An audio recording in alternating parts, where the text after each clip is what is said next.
Bonjour, Monterey 90 a recyclé un boîtier de cassette audio en support pour téléphone ou iPod. Nous avons créé une décoration assortie à la coque pour iPhone ou iPod 5 ou tout autre mobile de même dimension. Donc c'est très simple à mettre. Donc nous avons également fait cette coque assortie aux couleurs de la protection. Oups. Voilà, donc on a accès à toutes les fonctions. Non. Donc, c'est utile pour regarder des vidéos. Donc ça se met de ce sens-là ou du sens... Voilà. Nous allons nous servir d'une ancienne boîte pour cassette audio. Elle va nous servir de support pour téléphone portable ou iPod. Nous allons la décorer de la même façon que nous avons fait la coque simple pour iPod ou téléphone portable. La décoration, donc, coordonnée, se situera ici. Je commence donc par prendre le métier à tisser. Je vais utiliser cette fois-ci la totalité des picots, soit 13 picots au total. Les élastiques seront donc aux couleurs de l'arc-en-ciel, coordonnés aux élastiques, ici de ma coque déjà faite. Nous allons créer un arc-en-ciel coloré en commençant du picot numéro 2. Nous formons le premier rang en forme de croix. Violet, bleu, vert, jaune, orange et rose. Deuxième rang, toujours les élastiques en forme de croix. Mais nous commençons cette fois-ci du picot numéro 1. Violet, bleu, vert, jaune. Cette fois-ci, les rayures vont être à la verticale et non à l'horizontale comme nous avions l'habitude de le faire précédemment. Nous passons maintenant grâce à un crochet les élastiques du dessous par-dessus. Et voilà pour les élastiques violets. Passons au bleu.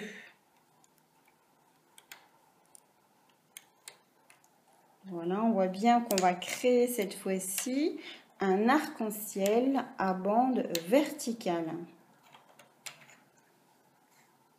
L'objectif ici est de faire 30 rangs au total en comptant ces deux premiers rangs. Donc nous sommes ici rendus au deuxième rang. Nous allons débuter maintenant le troisième rang. Et puisque nous avons commencé précédemment du picot numéro 1, nous commençons au picot numéro 2. Cette fois, ce sont des ronds, ce ne sont pas des croix. Et nous mettons les élastiques en forme de rond. Allons-y. Donc violet, bleu, vert,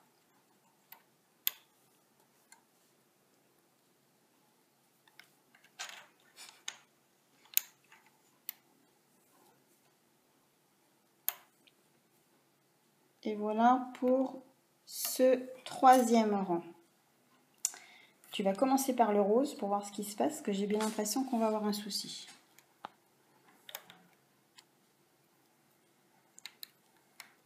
Pas de problème. Donc c'est parfait. Donc voilà pour le rang numéro 3.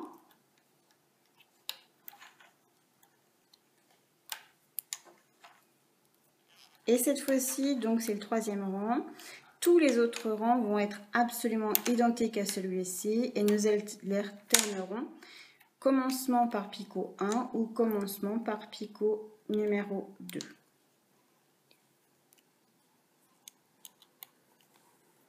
Nous posons le métier à tisser, nous mettons les élastiques le plus bas possible et nous allons débuter le rang numéro 4. Précédemment, nous avions commencé par le picot numéro 2. Donc nous allons commencer par le picot numéro 1. Par du violet. Violet. Bleu.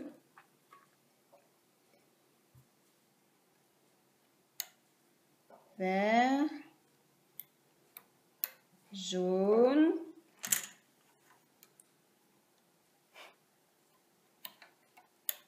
Orange. C'est pas celui-là. Et rose. On peut mettre sur le côté pour qu'on voit un petit peu mieux quand tu passes les élastiques par-dessus.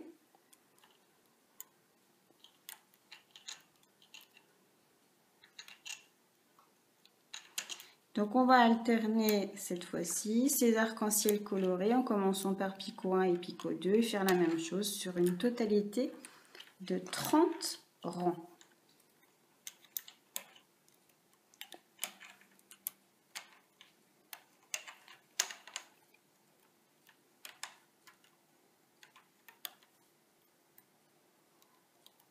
Voici arrivé au rang numéro 5 et nous devons commencer du picot numéro 2.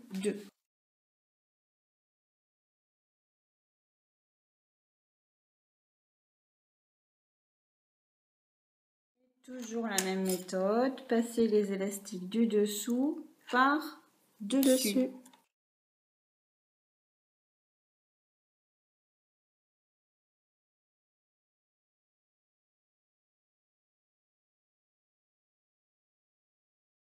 On rabaisse tout et on va placer maintenant les élastiques du rang numéro 6.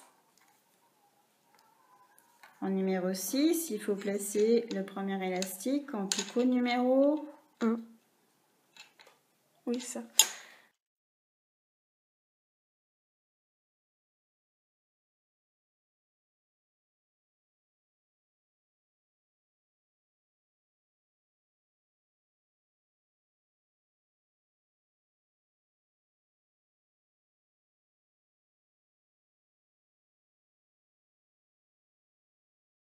Et on va continuer ainsi, jusqu'au 30e et rang. encore. Nous voici arrivés au rang numéro 15. C'est un rang impair. Nous commençons donc au picot numéro 2. C'est toujours la même méthode. Jaune, orange et rose pour terminer. Toujours pareil, faire passer l'élastique du bas par-dessus le dessus. C'est la moitié pile que nous venons de faire ici. Donc voici notre avancée, on a ça. Et voilà à peu près l'avancée, ce que ça donne. Voilà. Donc on termine ce rang et puis ensuite on va continuer pour arriver jusqu'au bout exactement de la même façon tout le temps. Un rang sur 2, picot 1 ou picot 2, tout simplement. Numéro 16, il ne nous reste plus qu'à placer ces petits élastiques là, pas plus ni moins. Rang pair, on commence du picot numéro 1.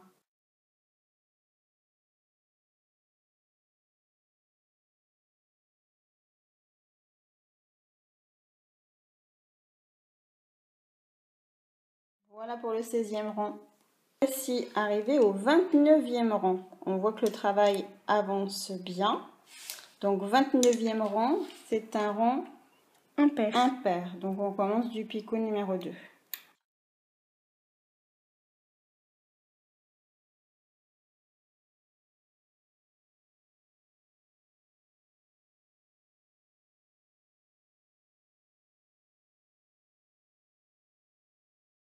On rabaisse tout et on passe au dernier rang. Rang numéro 30.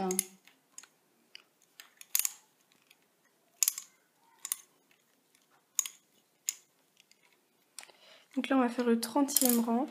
Donc on commence du 1.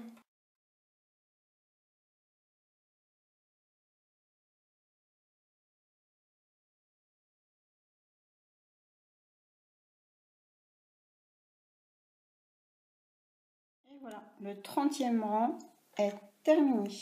Donc là, on a terminé. Hop.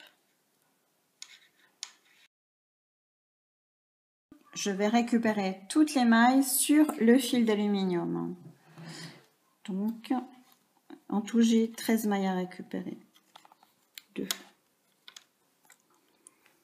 3, 4, 5, 6, 7, 8, 9, 10,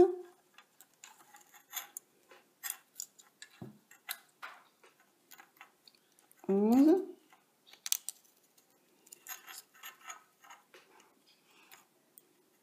12, 13 mailles. Je n'ai plus besoin du métier à tisser désormais. Je regarde mon travail. Je vois qu'il n'y a pas de défaut, donc il n'y a pas eu d'erreur de fait. Impeccable. Notre travail. Je vais essayer d'arrêter ce travail-là. Donc je prends 2 mailles et je vais faire passer la maille du dessous par-dessus. Il me reste donc une maille. Je récupère la maille suivante. Je fais passer la maille du dessous par-dessus. Il me reste donc une maille. C'est dur. Je récupère la maille suivante. Donc là, il y a 2 mailles. Et je fais pareil. Je récupère la maille suivante. J'essaie de faire attention à ce que ça ne glisse pas parce que ça a tendance à glisser. Donc on récupère la maille orange. Et je vais faire ça tout le temps. Donc là, j'arrive au jaune maintenant.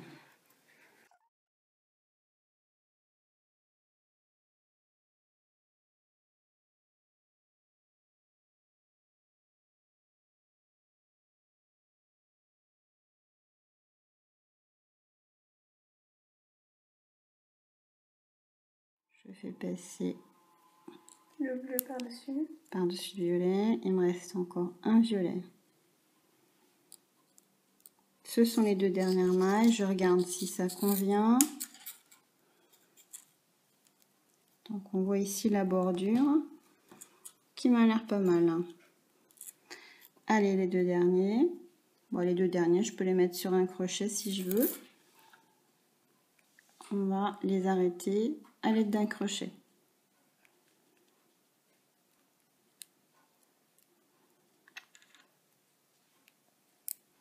Voilà, donc là, il va falloir faire attention à ce que ceux-là, ils s'en aillent pas. Je coupe 50 cm de fil d'aluminium.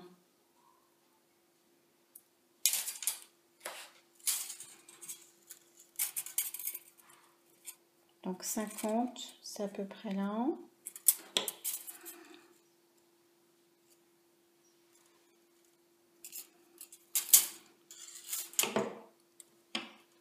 « 50 cm environ, c'est ça. » L'idée, c'est d'apporter ici le rose du même côté que le rose de la coque du téléphone portable.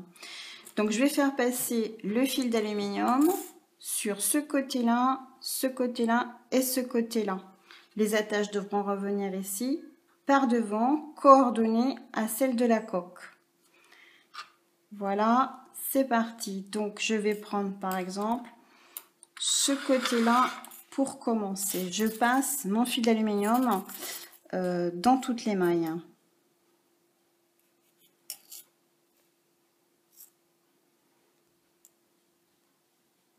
Lesquelles? Toutes les mailles du côté. Donc 2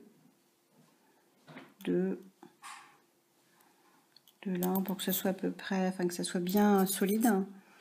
Je prends toutes les mailles que je vois sur le côté, hop, je les prends. Il doit y avoir du violet ici, ça va être celle-ci effectivement. Hop. Donc là, j'ai pris tout le côté. Je sais qu'il faut que je me laisse de l'espace. ici. Et j'ai compté environ une dizaine de centimètres de reste au moins là, ici. 11 cm. Ouais. Donc là, je vais faire maintenant l'angle droit ici. Je vais passer tout ça dans tout le violet, sur tout le bord. Donc là, pareil, il faut que je récupère toutes les mailles du côté.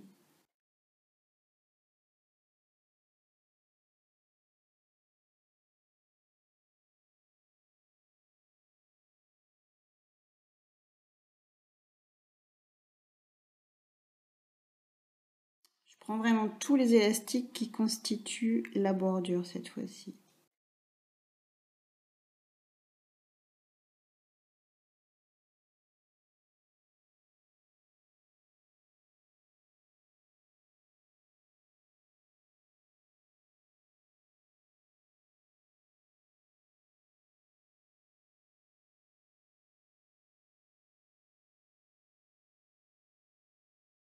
On est sur l'autre côté, donc je fais passer tout ça déjà.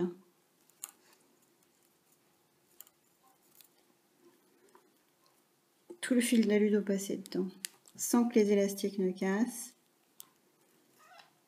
C'est pas forcément facile.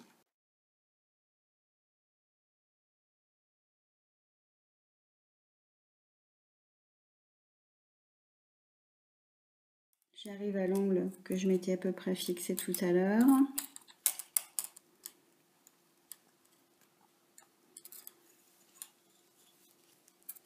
Je remets les élastiques en place. Je regarde ici si ça prend bonne tournure. Est-ce que j'ai équilibré mon fil d'alu ou est-ce qu'il faut que j'en repasse de l'autre côté? C'est à peine équilibré, on voit ici. Donc je pourrais éventuellement soit couper tout à l'heure, soit repasser d'un côté sur l'autre. Enfin, c'est même pas tout à fait, c'est pas trop mauvais. Donc là, je vais faire à nouveau cette partie-là. Je repasse maintenant tous les élastiques, pareil, sur tout ce côté-là.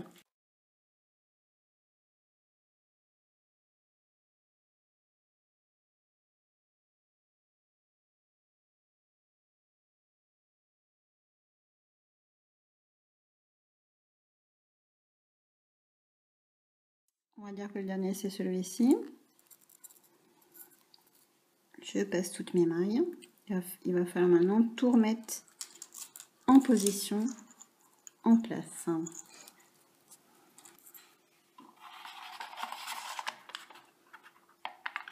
J'essaie de former mes angles droits un peu mieux pour que ce soit plus joli.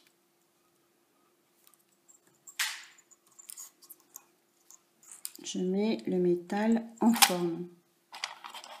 Je l'adapte bien ici, là-dessus. Donc là, on met le travail en place. On voit que c'est fait. Donc de ce côté-là, on voit bien qu'on a bien adapté ce qu'on a fabriqué à la boîte. On va vérifier qu'en position ouverte, on a bien quelque chose qui fonctionnera effectivement. Donc il va falloir maintenant faire en sorte que le travail reste bloqué dans sa position correcte en fabriquant bien, les petites décorations qui vont bien avec.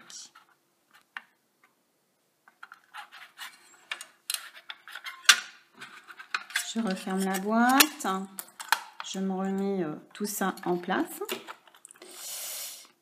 Je vais former les angles droits là-haut à l'aide de la boîte.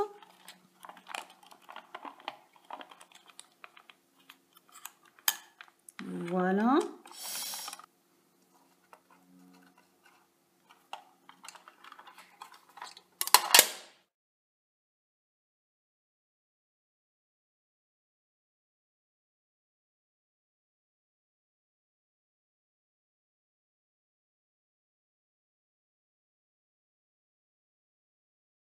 On verra pour la place définitive après. Je vais faire la même chose de l'autre côté.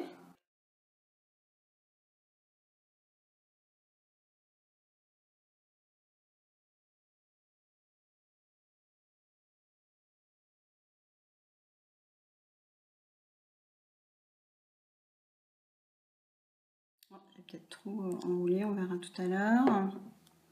Je peux enrouler un petit peu plus de ce côté-là pour équilibrer, voilà.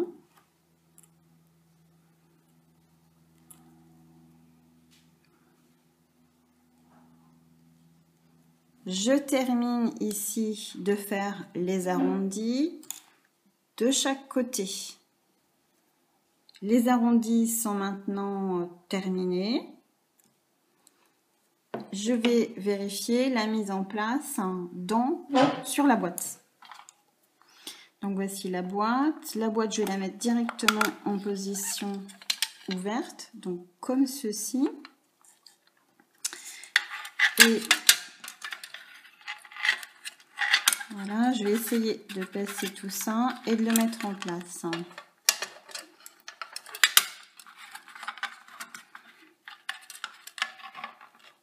Je mets ça en place par-dessous, des deux côtés. J'appuie bien par derrière, je mets en forme. Voilà, il me semble que c'est pas mal.